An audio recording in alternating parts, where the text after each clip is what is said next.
Here are the 5 most important reasons why I'm buying a small business. Number 1 is cash flow. Cash flow is king because when you have cash flow coming in, you're able to service debts, you're able to grow a business. That cash flow can be reinvested into things, and then that reinvested cash flow can create more cash flow, creating this virtuous cycle, at least if all goes well. But if I'm just looking for cash flow, you might ask, why not invest in something like a rental property? After all, I own a few properties, and why not just add to that portfolio?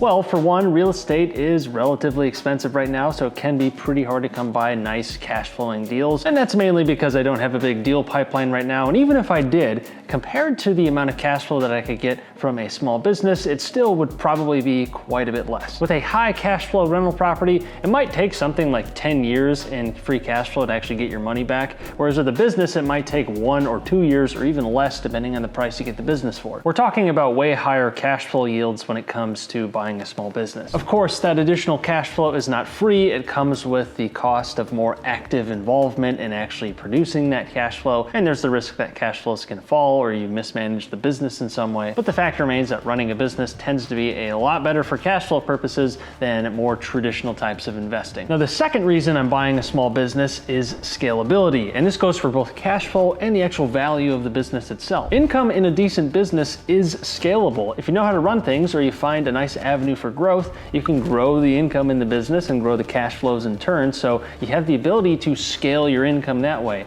And when you scale the income on the business, you typically scale the value of the business as well. Because if you go to try and sell this business or you try to take debt out against it, they're going to look at the actual current cash flows of the business, and the higher those cash flows, typically the more someone is going to pay for that business or the more a lender is going to lend on that business. And you can scale the cash flow in a number of ways. You might focus on increasing the top line, the revenue number. You might focus on cutting costs or maybe doing a combination of both, because both will lead to bigger profits and a bigger cash flow. I'm targeting a simple service-based business, so it should be plenty scalable and it shouldn't be overly complicated to add more customers into the pipeline or even potentially add more services, because that's another way you could drive more revenue. Whatever the case, scalability is another perk. Now, the third reason I'm looking to buy a small business is for insurance. And what I mean by this is, from an income perspective, most of my income is coming from my full-time job as an attorney. And we also have my wife's income from her job as an audiologist. And while we do have some cash flow coming in from our rental properties, it's not a ton in the grand scheme of things. Most of our income comes from our jobs. And nothing is guaranteed, and that includes my salary. So while it might seem like it's overly risky to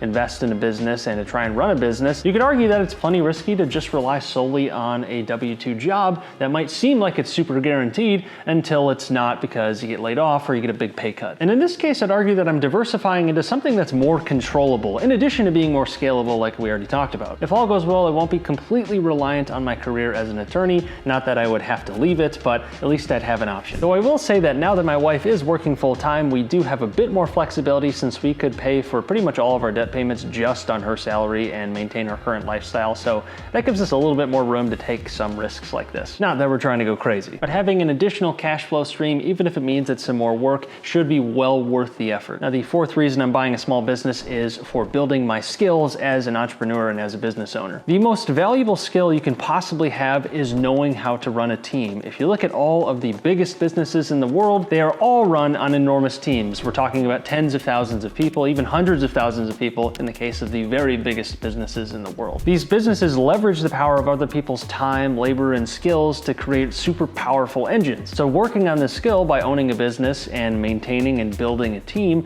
would be a really valuable skill for the long term. To this point, I've run some small teams when it comes to my rental portfolio and also producing content here on YouTube and elsewhere, and I want to continue building that skill, so this seems like a really good way to do that. Even if the business falls apart due to my mismanagement or some complete catastrophe, I'll still come away with some sort of education and skills in knowing what not to do for the future, or if I learned something that worked well, then it's something that I could do for the future. Good or bad, the experience should be very helpful. And the fifth reason I'm buying a business has more to do with my long-term vision. This really comes down to what I like to call offense versus defense in finance. Defense would refer to investing in things like real estate and stocks and more defensive defensive sorts of assets that maybe produce some cash flow, but really are more about wealth preservation. And you might even get great returns, but most of the time these investments really aren't going to produce a ton until you have a very large portfolio. A 7% gain in a year on $10,000 is $700. And yes, that will compound over time, but we're really not talking about a ton until you get to a much larger portfolio. So that's why for now, I'd rather focus more on the offensive side of things, and that's driving new income so that I then can invest it into more defensive assets. Right now, pretty much what happens is I get money from my job and then it immediately vaporizes and goes into investments or paying down some debt, but it really doesn't move the needle in a big way. I want to get to the point where it's actually difficult to place money in a given month